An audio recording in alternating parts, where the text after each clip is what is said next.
Day 1 question. I would like to know what was the most significant spiritual experience for you. For me, the most significant spiritual experience was last year. The father of some friends of mine had passed away, a childhood friend.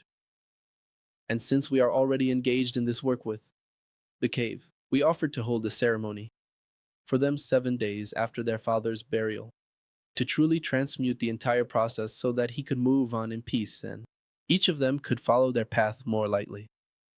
To alleviate some of the suffering we feel, that longing, and we held the ceremony, and at a certain moment there, I remember that the medicine took effect on me, and I said, man, I'm just going to lie down here to ease this back pain for a bit. And then, when I lay down, I remember closing my eyes, and I started to see. But it wasn't the visions, the fractals, all that stuff we usually see. It was really a vision, and I remember opening my eyes. It was as if I were in a yellow waterbed, like that, and someone was pulling me out of there, like that. I remember seeing, like, as if there was water in my eyes, like I was opening my eyes, like with the white walls, like a place, I don't know, very different, like that. And then, following that, my mother, channeling, speaks to me. I won't say his name, right? He is here. And at that moment, I sat behind her to anchor the process there. And it was very clear. I closed my eyes and saw him anchored to her, crouched there with pain, with suffering. At that moment, a lot of processes started to come in, and then the visions really began to come, right? A lot of processes, a lot of really ugly things. And then I understood that these processes are actually bardas that we go through when we die. When we make our transition, they are processes we go through to detach from who we were, to detach from everything, so that we can move on in peace. That's why many people end up getting stuck in these processes at the threshold anyway. And there, in that process, she helped him let go of all of that so he could move on in peace.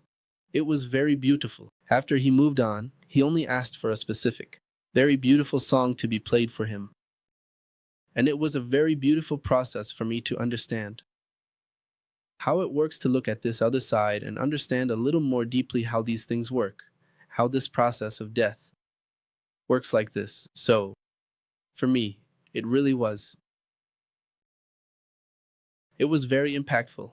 It was a different experience, and I am very grateful to have gone through it, and in a way, to have been there to help my friends and his father make this transition with more ease.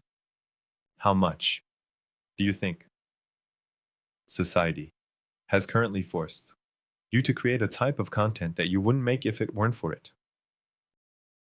Let's put it this way, creating more dynamic, faster content, when deep down, you sometimes want to do something calmer. However, since the population is constantly agitated and fast-paced, you have to somewhat adapt to how people are. Do you think that influenced anything in your type of content? I see that we are influenced all the time in one way or another, especially by the people who are around us, right? By the environment we are in, by what we consume, mentally as well as what we consume physically. So, in one way or another, we are always being influenced. The difference is that we seek to understand more and more who we are and to understand whether those influences are positive for us and bring us closer to the truth, or if they are distancing us from ourselves. And my view on this is that the content may be influenced to some extent if the message, which is the main focus, needs to reach more people. I will create content that adapts to that. It doesn't mean that I won't enjoy it, right? Sometimes I might like to create slower content, but I really go with the flow, you know. So, if people need faster, more dynamic content, at the moment, I will look for content that reaches them more easily, right? In the end, if you think about it, religions are just that, right? They are the message that all of them carry in their essence. not distorted, but in their essence. And each one takes each religion, in the end, is a garment. That fits better with that culture, with what is more readily accepted. So, perhaps for a person who is evangelical, looking at a teaching coming from an ET will make no sense at all, and they will view it with profound fear. However, if the same teaching comes from Jesus Christ, for her it is something that makes sense. So you have to understand that people are at different levels of consciousness, and you need to respect that. When you are going to deliver a teaching, you need to have that respect for consciousness. So much so that, in the deepest teachings, they only reveal themselves to you when you are conscious and prepared, because otherwise it will seem very crazy, because there are knowledge that does not make sense rationally.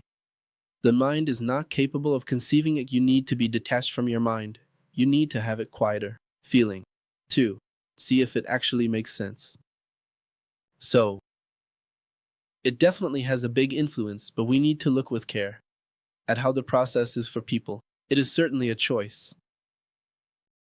It's that, right? You don't rationalize God, but you feel God. I think that nowadays, in this spiritual realm, there exists. Many people seek only things as if they were a spiritual hobby. I only want to know about superficial things, but deep down they don't really want to transform. And these people sometimes criticize the evangelical or a Catholic for not having the knowledge that they have about something spiritual or esoteric.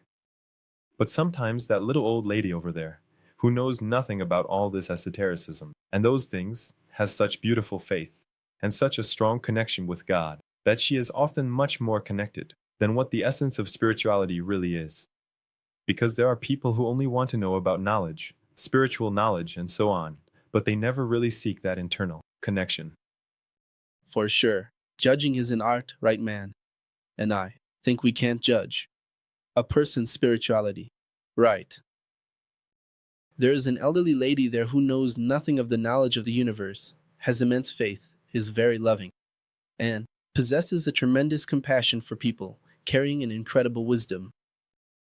And who are you to judge, right? Who are we to judge and say that this person lacks knowledge, that they are not spiritualized?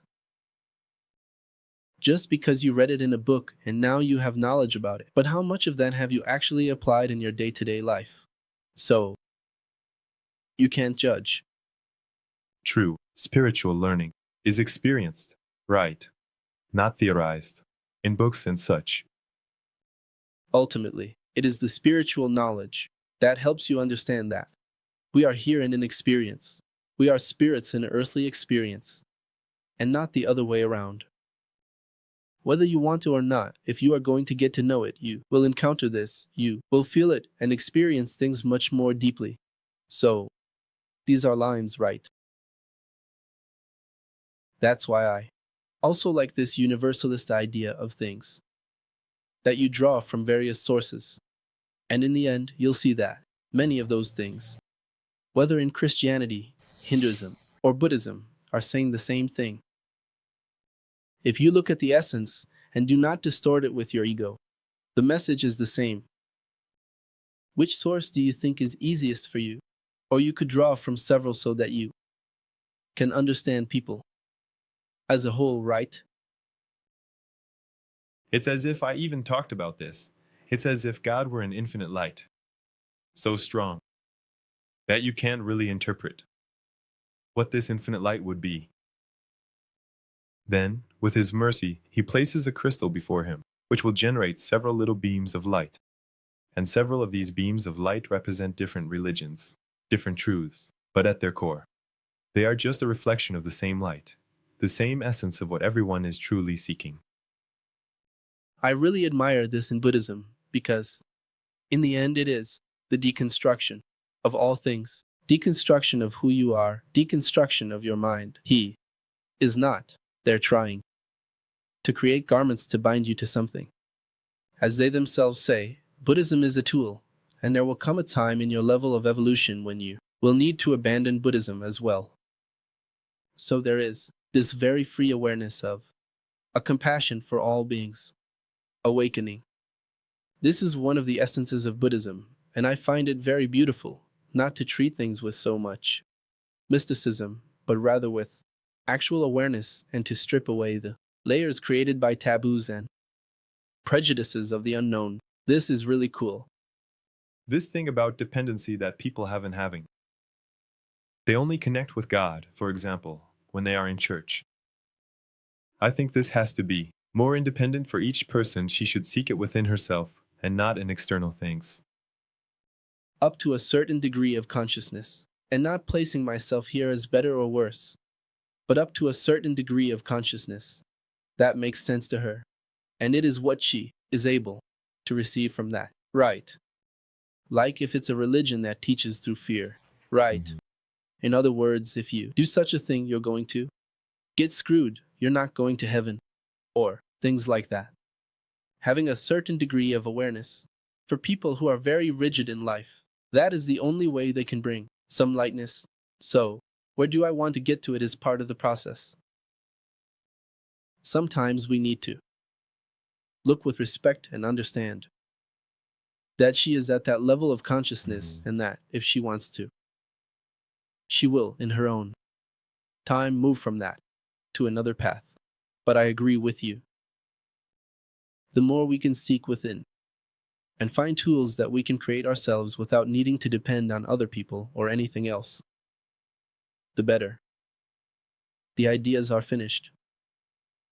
Man, we can't help but talk about what's here and give thanks in our setting, which is the Cave of the Dragon.